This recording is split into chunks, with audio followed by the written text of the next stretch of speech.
and welcome back to the Lord's Prayer series. Today we're going to start with Lead me not into temptation and deliver me from evil. And I want to start in Matthew 4. I'm going to read the whole chapter. It's when Jesus was tempted. Then Jesus was led to the Spirit into the desert to be tempted by the devil. After fasting 40 days and 40 nights, he was hungry. Okay, I want to stop right there. 40 days and 40 nights. If I go 24 hours without food, I am not a nice person. So to imagine the pain that Jesus was in, I think we sometimes just read through that and we forget that. So think about the feelings that he has on the inside of just being human flesh. The tempter came to him and said, "If you are the Son of God, tell these stones to become bread." Jesus answered, "It is written, man does not live on bread alone, but on every word that comes from the mouth of God." Then the devil took him to the holy city and had him stand on the highest point of the temple. "If you are the Son of God," he said, "throw yourself down, for it is written, he will command his angels concerning you, and they will lift you up in their hands, so that you will not strike your foot against a stone." Jesus answered him, "It is also written, do not put the Lord your God to the test." Again the devil took him to a very high mountain and showed him all the kingdoms of the world and their splendor. "All this I will give you," he said, "if you will bow down and worship me." Jesus said to him, "Away from me, Satan, for it is written, worship the Lord your God and serve him only." Then the devil left him, and the angels came and attended him.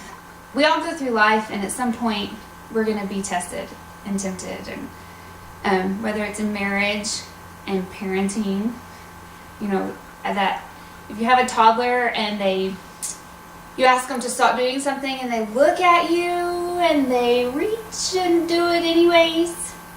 I think as adults we even have that tendency. We look at that piece of chocolate, we reach and get it anyways, or we see that job that has all this money and we think, I really want to do that, even though you know that the sacrifice it's going to have on your family and your relationship with the Lord, but that money is so tempting. I think there's temptation all the time in our world that we have to learn how to ask God and go through, have such a relationship with him that you say, okay, is this a temptation, God? Is this an earthly thing that I'm after, or is this really what you want for me? And I love this verse in John 1,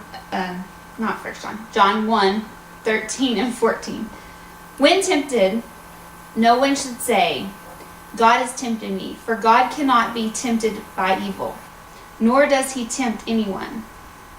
But each one is tempted when by his own evil desire he is dragged away and enticed."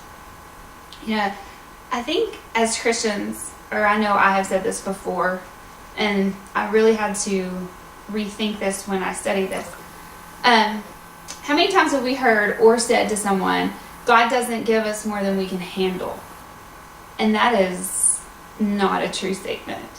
I think sometimes we are faced with a ton of earthly temptations and earthly problems that God didn't intend for us to be faced with. But how we get through them is by God, is by Jesus, and asking and studying their word and how to get through this situation that we're in. And the only way through some of those tough situations, those temptations, or those trials that we're in is to consult God. Sometimes we can't, if we're living in an awesome world where there's no problems and everything's perfect, we think we have control. Whereas when the whole world comes crashing down around you, it's most of the time when you say, God, I need help. I can't do this alone.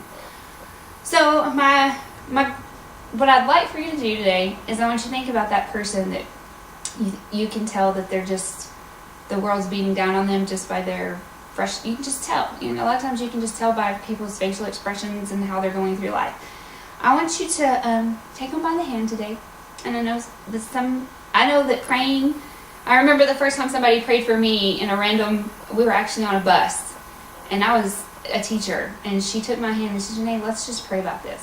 So I know that that's sometimes hard for others to just say, hey, I think I want to pray for you today, but I want to challenge you to do that.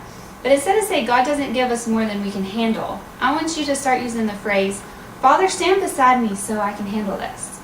Or, our Father is going to stand beside you through this. You don't have to do this alone. He's there, and His Word is there, and we, through the Holy Spirit, become part of His Word, and we can help others get through those really trying and struggling times. So that's what I want you to do today. I want you to find the courage to step out and pray for someone else, and tell them not that God doesn't give us more than we can handle. Tell them, our Father is going to stand beside you through this, and you can do this.